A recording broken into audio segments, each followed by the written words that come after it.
Shiva digital YouTube ఛానల్కి స్వాగతం. మా ఛానల్లో వచ్చే వీడియోస్ని ప్రతి ఒక్కరూ చూసి మమ్మల్ని సపోర్ట్ చేయండి. ఇలాంటి వీడియోస్ కోసం సబ్స్క్రైబ్ చేయండి, లైక్ చేయండి, షేర్ చేయండి.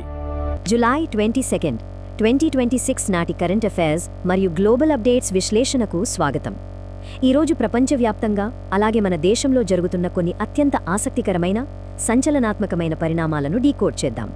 ముందుగా ఈరోజు మనం కవర్ చేయబోయే టాపిక్స్ ఏంటో చూద్దాం. మొదటిది గ్లోబల్ టెన్షన్స్ మరియు ఎలక్షన్స్. రెండవది మన దేశంలో జరుగుతున్న సంక్షోభాలు, నిరసనలు. మూడవది బిజినెస్, టెక్ మరియు స్పేస్ అప్డేట్స్. ఇక చివరిగా స్పోర్ట్స్ హైలైట్స్ మరియు ట్రిబ్యూట్స్. సో ఇంకెలాంటి ఆలస్యం లేకుండా నేరుగా మొదటి టాపిక్లోకి వెళ్ళిపోదాం.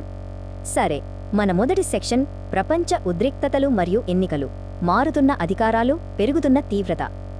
మిడిల్ ఈస్ట్లో పరిస్థితులు ఎంత వేగంగా మారిపోతున్నాయో ఇక్కడ మనం చూడొచ్చు. అమెరికా సైనికులు చనిపోవడంతో దానికి ప్రతీకారంగా ఇరాన్పై అమెరికా దాడులు చేసింది.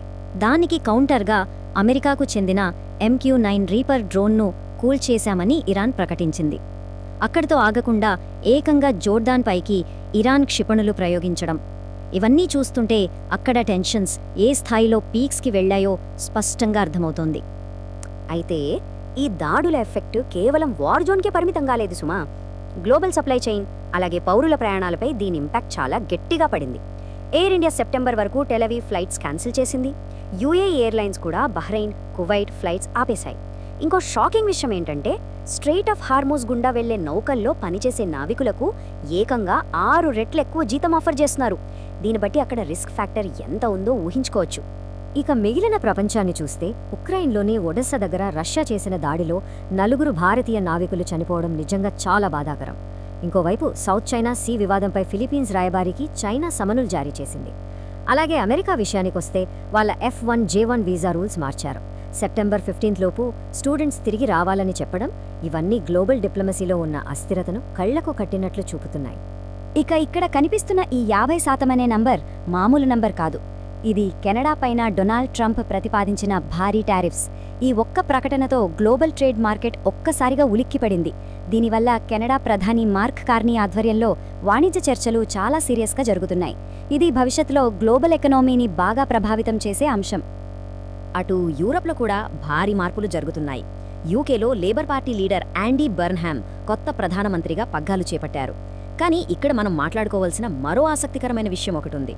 భారత సంతతికి చెందిన MP కనిష్కా నారాయణ్ యూకేకి మొట్టమొదటి AI మంత్రిగా నియమితులయ్యారు. అసలు ఒక దేశానికి ఆర్టిఫిషియల్ ఇంటెలిజెన్స్ కోసం ఏకంగా ఒక మంత్రినే నియమించారంటే ఫ్యూచర్లో టెక్నాలజీ పాత్ర ఎంత కీలకమో అర్థం చేసుకోవచ్చు. సరే, ఇప్పుడు మన రెండవ సెక్షన్కి వెళ్దాం.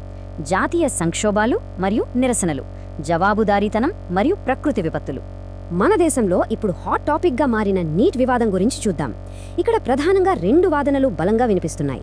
విద్యాశాఖ మంత్రి ధర్మేంద్ర ప్రధాన్, హోంమంత్రి అమిత్ షా వెంటనే రాజీనామా చేయాలని ప్రతిపక్షాలు పార్లమెంటు దగ్గర తీవ్రంగా డిమాండ్ చేస్తున్నాయి. మరోవైపు ఈ పేపర్ లీక్లను ఘోర పాపం అని ప్రధాని మోదీ తీవ్రంగా ఖండించారు.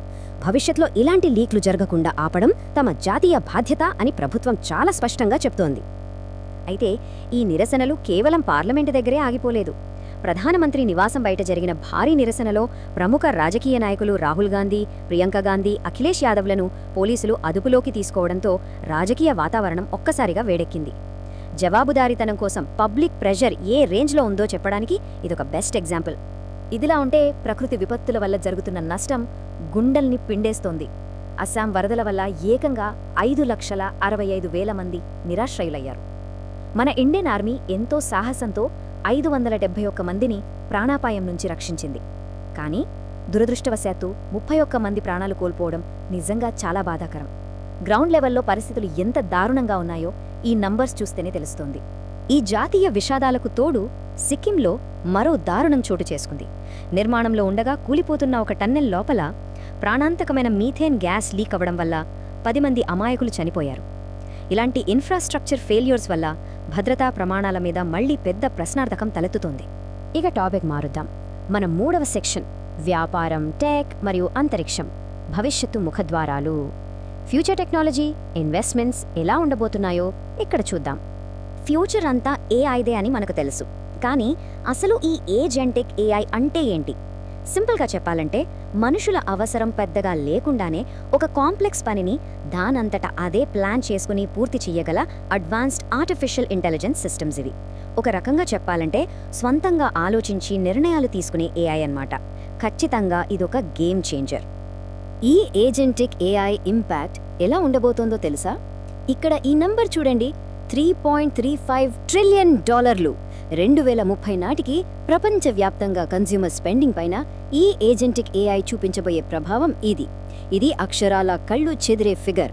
రాబోయే కాలంలో ఆర్థిక వ్యవస్థ రూపురేఖల్నే ఇది మార్చేయబోతోంది అనడంలో ఎలాంటి సందేహం లేదు.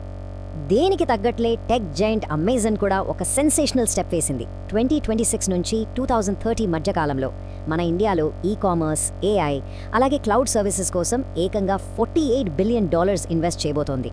ఈ ఒక్క అనౌన్స్మెంట్ చాలు ఇండియన్ టెక్ సెక్టర్ మీద గ్లోబల్ మార్కెట్కున్న కాన్ఫిడెన్స్ ఏంటో చెప్పడానికి. ఈ టెక్ డెవలప్మెంట్స్తో పాటు మరికొన్ని ఇంట్రెస్టింగ్ అప్డేట్స్ ఉన్నాయి. స్పేస్లో పేరుకుపోయిన చెత్తను క్లీన్ చేయడానికి కాస్మోస్ ఆఫ్ స్పేస్ అనే సంస్థ ఎంబ్రేస్ అనే ఒక కొత్త రోబోట్ను డెవలప్ చేసింది. మరోవైపు మన డిజిటల్ బ్యాంకింగ్ విషయానికి వస్తే ఈపీఎఫ్ స్కీమ్ 2026లో ఒక రూల్ తెచ్చారు. అకౌంట్లో 25% మినిమం బ్యాలెన్స్ మెయింటైన్ చేస్తూ ఈపీఎఫ్ నుంచి నేరుగా యూపీఐ ద్వారా డబ్బులు విత్డ్రా చేసుకోవచ్చు. అలాగే నార్త్ ఈస్ట్ రాష్ట్రాల్లో వెదురు పరిశ్రమను డెవలప్ చేయడానికి Asian development bank $42.2 million funds ఆమోదించింది. ఇవన్నీ ఒకేసారి జరుగుతున్న డెవలప్మెంట్స్.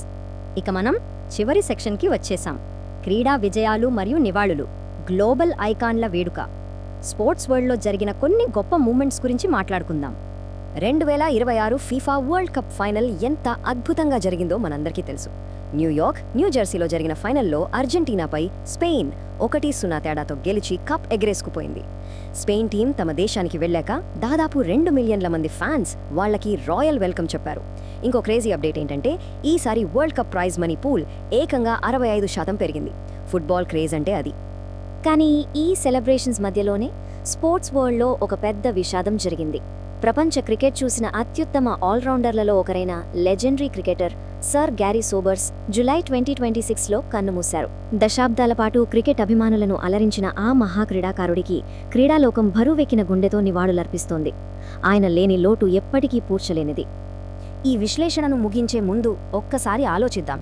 పాలిటిక్స్, టెక్నాలజీ, సొసైటీ ఇలా ఒకేసారి అన్ని రంగాల్లో ఇంత ఫాస్ట్గా మార్పులు జరుగుతుంటే రేపటి వేగాన్ని మనం ఎలా అందుకోగలం? ఈ రేస్లో ఎలా నిలబడగలం? నిరంతరం కొత్త విషయాలు నేర్చుకుంటూ మారుతున్న పరిస్థితులకు తగ్గట్టుగా మనల్ని మనం అప్డేట్ చేసుకోవడమే ఇందుకు ఏకైక మార్గం. ఆలోచించండి. ఈ ఆసక్తికరమైన ప్రశ్నతోనే నేటి మన ఎక్స్ప్లెయినర్ను ముగిద్దాం. మరో విశ్లేషణతో మళ్ళీ కలుద్దాం.